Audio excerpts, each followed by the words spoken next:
నాయకులందరూ కలిసి ఈ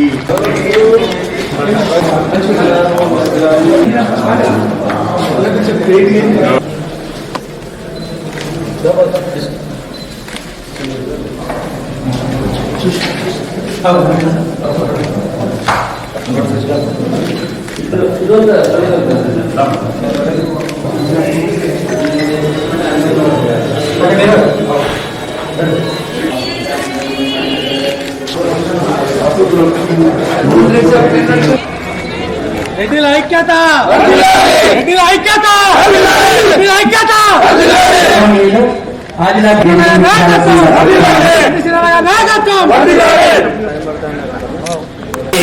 పుష్పగుచ్చంతో స్వాగతం పలకాల్సిందిగా రెడ్డి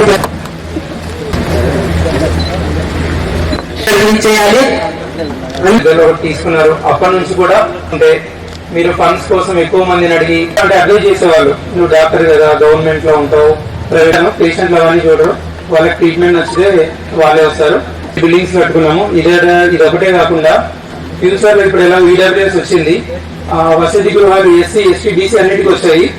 మనం కూడా పోరాడలేదు. ఈడబ్ల్యూఎస్ చెప్పినట్టు కూడా రాజకీయంగా కూడా చదువుకొని బయటికి వెళ్ళి వాళ్ళు పెద్ద పెద్ద ఆఫీసర్లు అవుతే, వరంగల్ మెడికల్ కాలేజ్ ఎలా ఉండేదంటే జస్ట్ అక్కడ చదువుకున్న వాళ్ళు అక్కడ నుంచి వెళ్ళిపోయి కూడా మనమంతూ మన లోకల్ ఆదిలాబాద్ వాళ్ళము సెటిల్ అయిపోయారు అనుకోండి, వాళ్ళు ఎప్పటికీ రుణాన్ని మర్చిపోరు.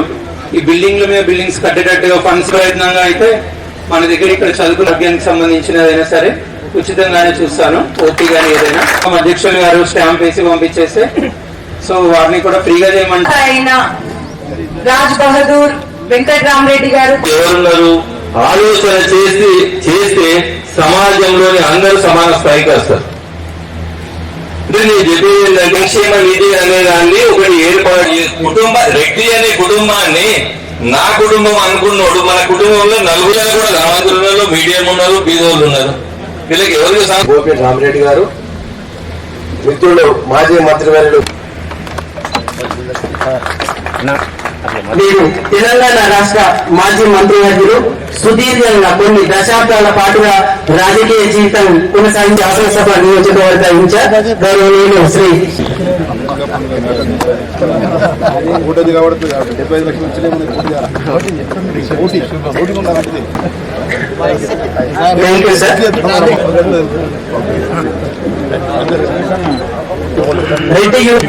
ముబారక్ తేజాపూర్ గ్రామ యువజన సంఘం తరఫున రెడ్డి వసతి గృహ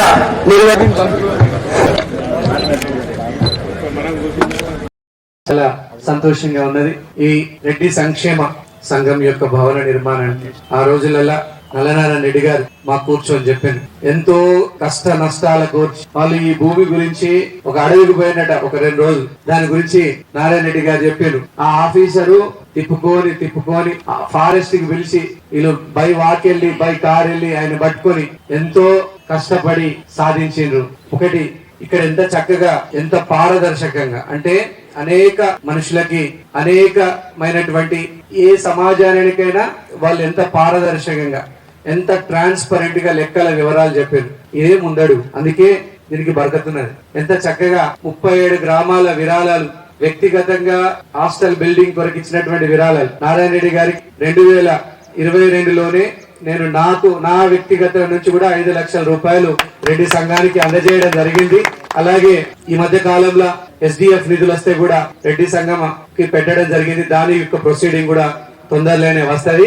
తప్పకుండా నా తరపున నేను మీ అందరికి తెలియజేస్తా ఉన్నా, ఎట్టి పరిస్థితుల్లో 600 అయినా ఎంత కష్టపడైనా తక్కువలో 50 లక్షల నుంచి ₹1 కోటి తప్పకుండా సంఘంకి తీసుకొస్తానని ఈ సందర్భంగా మనవి చేస్తా ఉన్నా. ఒక కర్తవ్యంగా భావిస్తా ఉన్నాం. గతంలో ఉన్నటువంటి ప్రజా ప్రతినిధులు కూడా వారు కూడా సహకారం చేశారు. చాలా సంతోషం. సంఘం యొక్క పూర్తి కార్యవర్గాన్ని పేరున దీనికోసం కష్టపడ్డ వాళ్ళని మనస్ఫూర్తిగా అభినందిస్తున్న ఒక్కసారి వారికి చప్పట్లు కొడితే మన యొక్క ధన్యవాదాలు వాళ్ళకి తెలియజేసినట్టు అవుతాయి. మనస్ఫూర్తిగా నారాయణ రెడ్డి గారు, రామరెడ్డి గారు, మిగతా పెద్దలందరికీ కూడా ఇంతకుముందు కంది లక్ష్మారెడ్డి గారి పేరు కూడా తీయడం మర్చిపోయినా, మీరు కూడా అందరూ కూడా ప్రతి ఒక్కరు పేరున కష్టపడ్డారు. వారందరికీ ధన్యవాదాలు. మీ అందరి శ్రమ వల్ల ఇంత పెద్ద బిల్డింగ్ సాధ్యమైంది. అలాగే రెడ్డి సంక్షేమ నిధి అని పెట్టడం జరిగింది. ఇప్పుడే మా జగదీష్ మామ చెప్పిండ్రు. వారి సూచనలకు అనుగుణంగా ఐక్యరెడ్డి గారు కూడా ఇప్పుడే అన్నాడు. మీరు ఇంతకు ముందు కూడా మనం నారాయణ రెడ్డి గారితో డిస్కషన్ చేయడం జరిగింది. ఈ ఒక్కొక్క రూమ్ కి దాదాపు 5 లక్షల రూపాయల రూమ్ కొంతమంది దాతల్ని సంప్రదించడం జరిగింది. మన ఆదిలాబాద్ ప్రాంతానికే కాకుండా నల్లగొండ, మహబూబ్ నగర్ లో ఉన్నటువంటి నా కొంతమంది మిత్రులు వాళ్ళ యొక్క అమెరికాలో ఉన్నటువంటి వాళ్ళ కూడా సాఫ్ట్వేర్ కంపెనీల యొక్క వాళ్ళ తండ్రి గారు తల్లి గారి పేరు మీద వాళ్ళు నిర్మాణం చేద్దామని కొంత మాట ఇవ్వడం జరిగింది. వాళ్ళ నుంచి సమాధానం రాగానే తప్పకుండా నారాయణ రెడ్డి గారికి తెలియజేస్తా.